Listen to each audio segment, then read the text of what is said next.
अस्सलाम वालेकुम। कैसे सारे व्यूवर्स, आप देख रहे हैं फ्यूजन फ्लेवर्स। जिसने हमारा चैनल सब्सक्राइब नहीं किया जाके सब्सक्राइब कर दें, बेल आइकन के बटन को क्लिक कर दें ताकि आपको सारी नोटिफिकेशन मिल जाए, न्यू रेसिपीज़ आपको मिल जाएँ। आज हम बना रहे हैं बॉयल एग और पोटैटोज़ का सालन, अंडे आलू का सालन। थोड़ा सा डिफरेंट स्टाइल का बनता है, कोरमे के तरीके से बनता है। तो बगैर टाइम वेस्ट किए हम स्टार्ट करते हैं। यहाँ हमने ले लिया एक पॉट और इस पॉट के अंदर अब हम डालेंगे ऑयल। ऑयल आप अपने अंदाजे से डाल लीजिएगा, आपको जितना डालना हो। साथ हम डाल देंगे कड़ी पत्ते, साथ ही थोड़ा सा हम डाल देंगे जिंजर गार्लिक पेस्ट अच्छी से खुशबू के लिए।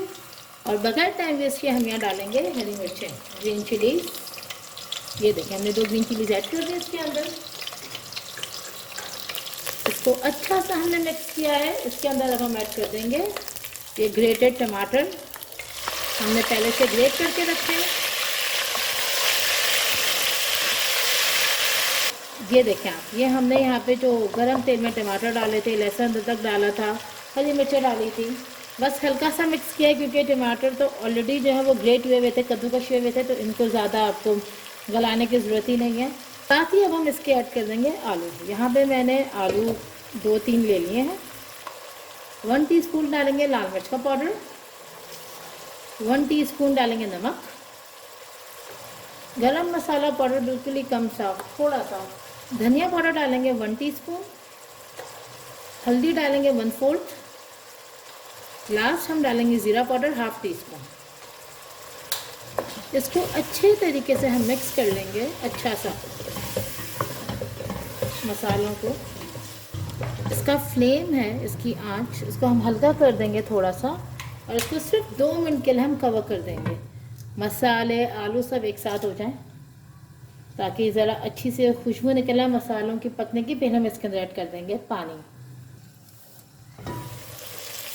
ये देखें इतनी अच्छी सी खुशबू आ रही है और मसाला अच्छे तरीके से आलू में आ चुका है, मसाले की खुशबू बहुत अच्छी आ रही है।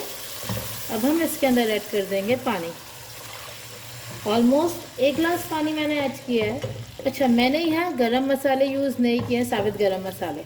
आप चाहें तो साबित गरम मसाले इस्तेमाल कर सकते हैं अकॉर्डिंग टू योर नीड। और बस मैंने इसमें डाल दिया पानी और अब मैंने रख दिया आलू को गलने के लिए।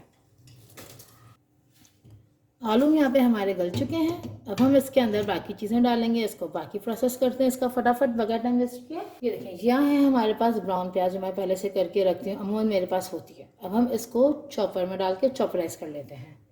अगर आप अनियन खुद कट करके उसी वक्त फ्राई करेंगे तो ऑलमोस्ट 4 मीडियम साइज़ की प्याज होगी जो आप फ्राई करके फ्रिज में रख देंगे। फ्रीज़र में जो क्रिस्पी हो जाएंगे तो उनको आप फिर अच्छे तरीके से चॉप कर लें या फिर कूट लें मोटा मोटा। और अगर आप पहले से ही फ्राई हुए अनियन यूज़ करना चाह रहे हैं तो आप ऑलमोस्ट 100 ग्राम्स अनियन आप यूज़ करेंगे। आप चाहें आप प्याज कम ज़्यादा कर सकते हैं। 3 से 4 चम्मच दही हमने मिक्स करी, उसके अंदर हमने डाल दिया पानी ताकि फिर ये अच्छे तरीके से मिक्स हो जाए। वरना वो ये हो जाता है कि दही दानेदार हो जाता है और फिर वो मज़े का फ्लेवर नहीं देता। देखिए अब हमने इसको डाल दिया है सालन के अंदर। जो दही वाला पानी था, थोड़ा सा पानी और ऐड करूँगी ताकि जो प्याज है, ब्राउन प्याज, वो अच्छे तरीके से मिक्स हो जाए। यहाँ हमने आधा ग्लास पानी और ऐड किया था और अब हम इसको ढक के रख देंगे। ये देखें यहाँ पे जो है वो सालन एडजस्ट हो चुका है। ठीक है, हमें यहाँ पे थोड़ा सा ज़्यादा सालन चाहिए था क्योंकि आज ये मेरे यहाँ खाया जाएगा चावल से, बॉयल राइस के साथ। अगर आप रोटी के साथ खा रहे हैं तो आप इसको और अपने लिहाज से गाढ़ा कर सकते हैं। फ्लेम बिल्कुल दम पे कर दिया मैंने और हम इसके अंदर डाल देंगे अंडे जो हमने बॉयल एग्स करके रखे। आप चाहें तो एंड में ऊपर से भी डाल सकते हैं कि लुक अच्छा आता है, लेकिन ज़रा अंदर डाल के सिर्फ 2 मिनट दम की आंच रखने से होता है ये कि इसके अंदर एक अच्छी सी खुशबू आ जाती है और अंडे के अंदर फ्लेवर आ जाता है प्रॉपर सालन का। मेरा सालन रेडी हो चुका है, बिल्कुल दम की आंच कर दी है। मैं इसको ढाँक रही हूँ। 2 मिनट में इसका हम चूल्हा बंद करेंगे और फिर अब हम आपको इसको सर्व करके दिखा दें। उम्मीद करते हैं रेसिपी आपको पसंद आई हो। अपने कमेंट्स शेयर कीजिएगा, अपना फीडबैक दीजिए। Subscribe, like, share. अल्लाह हाफ़िज़।